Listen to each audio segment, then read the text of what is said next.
Plasmic versus Webflow, full comparison for web designers and developers. Hey everyone, welcome back. In today's video, we're comparing two powerful web design tools, Plasmic and Webflow. Whether you're a developer looking for full customization or a designer who wants pixel-perfect control without code, this breakdown will help you decide which platform fits your needs at best. Let's dive in.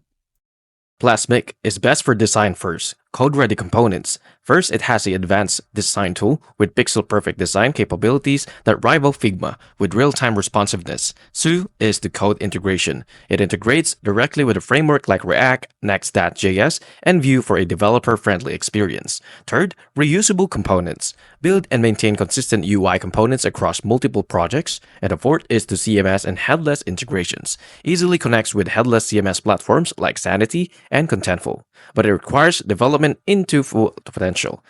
Best suited for teams that mix design and development. Second is limited no-code logic. Unlike web, logic and workflows typically require custom coding, but it is still best for design-focused teams and development who need a flexible tool for creating stunning UI components with seamless code integrations for React and other frameworks.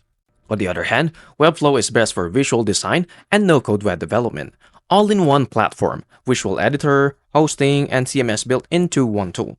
It has no-code interface, intuitive drag-and-drop builder for non-developers. Third is SEO-friendly, built-in SEO tools, responsive design features, and clean code generation. Fourth is the e-commerce support. It integrates tools for setting up and managing online stores, but it's only limited custom code support. Allows custom code, but not as flexible as Plasmic for a complex application.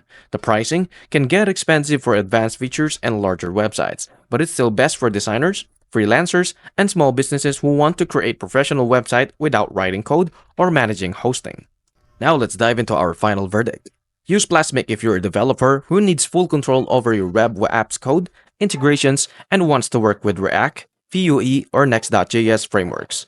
On the other hand, use Webflow if you're a designer, freelancer, or business owner looking for an easy-to-use platform to create stunning websites without touching code. Which platform are you thinking of trying out? Let me know in the comments below. I hope this comparison helped you figure out whether Plasmic or Webflow is the right tool for your next project. If it did, don't forget to like, subscribe, and hit that bell icon for more web design insights. See you into the next one.